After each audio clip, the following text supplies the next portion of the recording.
In 1933, a man snuck into a cemetery and removed a body from its crypt, bringing it back home into his bed. This is the story of Karl Tanzler and his disturbing obsession for the woman he called the love of his life. Karl Tanzler was born on February 8, 1877 in Dresden, Germany. Around 1920, he married Doris Schaefer and they both had 2 daughters together. Tanzler emigrated to the US from Germany in 1926, sailing from Rotterdam to Havana, Cuba, and then to Zephyrhills, Florida. His sister had already emigrated to that area, and later he was also joined by his wife and 2 daughters. Just 1 year later, in 1927, he left his family and took a job as a radiology technician at the US Marine Hospital in Key West, Florida. At that time, he went by the name of Karl von Kossel. Tanzler was tormented by the fact that, according to him, during all his childhood in Germany, a dead ancestor by the name of Anna Constantia von Kossel kept visiting him, telling him that his true love will be an exotic dark-haired woman, and even showed her face to him in visions. He finally met this woman of his dreams on April 22, 1930, while he was working at the Marine Hospital. This was actually a patient named Elena de Hoyos, and she was brought to the hospital by her mother for a checkup. Elena was a Cuban-American woman and was viewed as a local beauty. She was the daughter of a local cigar maker named Francisco Hoyos, and her mother's name was Aurora Milagro. She also had 2 sisters named Florinda and Celia. On February 18, 1926, Elena actually married Luis Mesa, who was the son of Caridad and Isaac Mesa. Unfortunately, Luis left Elena when she suffered a miscarriage and he moved to Miami. Elena was legally married to him when she met Karl Tanzler. She was eventually diagnosed with tuberculosis, a typically fatal disease at that time, and this disease actually claimed the lives of many members of her family. Even if he was not a doctor, Tanzler immediately tried everything that he could in order to save Elena. He concocted a variety of medicines, he stole x-rays and electrical equipment from the hospital, and he brought all those to Elena's house, and he was basically using all the resources of the hospital. Tanzler professed his love to Elena, and he brought her numerous gifts, a lot of jewelry, a lot of attentions and flowers, and he was hoping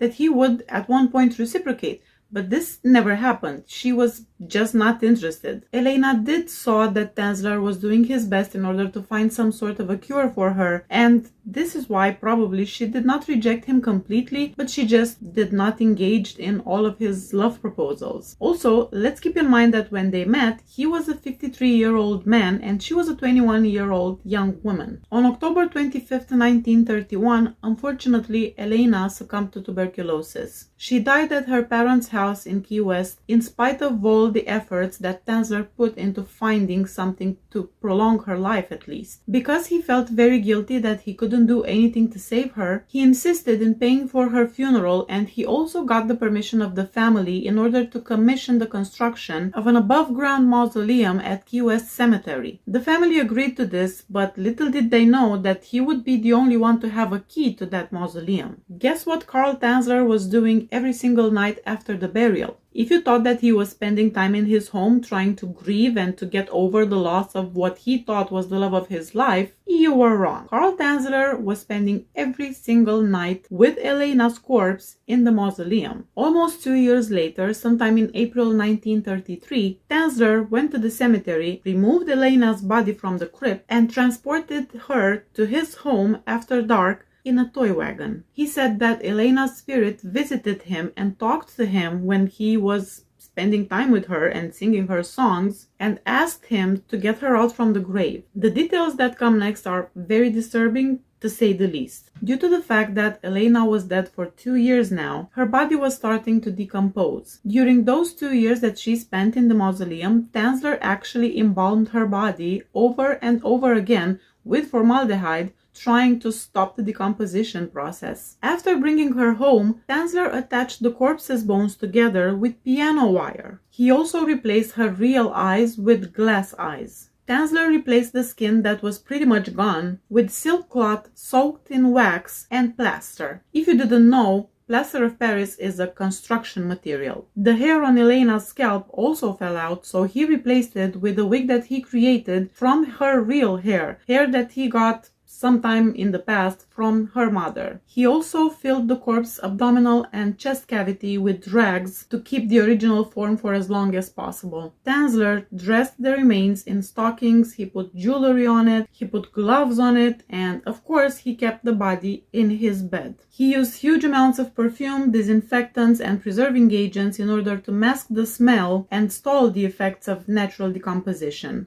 And that's not even all. Tanzler had plans to launch Elena's body in outer space, and he thought that this would cause her to come back to life. The body of Elena was kept in his house for 7 years. He lived his life with the corpse as if nothing was out of the ordinary. He felt like that was his wife there. Tanzler was constantly buying jewelry and women clothing, and this started several rumors inside the community he was living in. That, paired with the fact that a small boy saw him through his open windows dancing with something that resembled a huge doll, made Elena's sister Florinda very suspicious. So she decided to go and check it out to see what exactly was happening in that house. When she got there, at first she thought that what she was seeing was in fact a doll. But then she notified the police, and when they came, they saw that that was not a doll. That was actually the corpse of Elena. Tanzler was arrested and he went through psychiatric exams, but he was actually found competent to stand trial. He was not declared a madman. A preliminary hearing was held on October 9, 1940, but the case was dropped because the statute of limitations had already expired by that time, and he was released. He even had the audacity to ask for Elena's body back, but his desire was not fulfilled because the request was denied, fortunately. If you thought that Elena's body was finally at rest, you were wrong. Her body was examined by several physicians and pathologists, and after that, it was put on display at the Dean Lopez Funeral Home. The morbid curiosity of everyone that knew about the case led to the corpse being viewed by almost 7,000 people. Eventually, Elena's body was returned to the Key West Cemetery, and her remains were buried in a secret location in an unmarked grave to prevent further tampering. The case, of course, received a lot of media attention, and the news spread all around the country. What do you know? The general opinion was that Tanzler was a very romantic man, that he just could not see his life without her.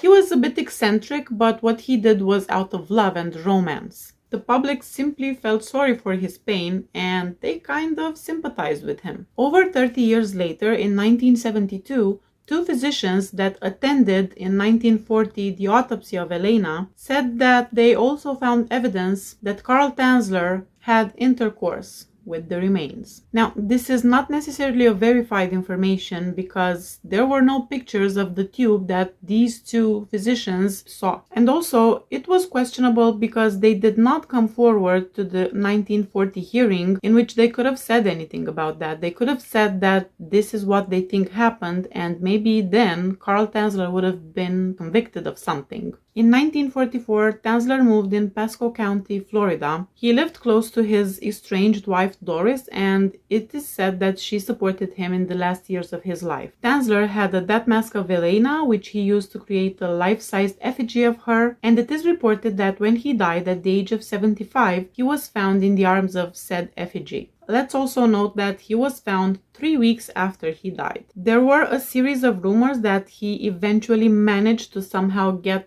Elena's remains back and that he actually died with her real corpse in the house. But of course, that's not verified. The case continued to be reproduced in magazines even after his death. And one article in 1982 said that renovation workers found a note from Carl Tanzler in which he confessed that he was the one that killed Elena. The note supposedly said, "She died because I gave this to her mercifully. I mixed the root of wolfsbane with aconite diluted. It was palatable, and my loved one departed this cruel world on October 25th, 1931. Suffer no more, sweet Elena. I have sent you to the angels with my golden elixir." Now, what do you guys think about this case?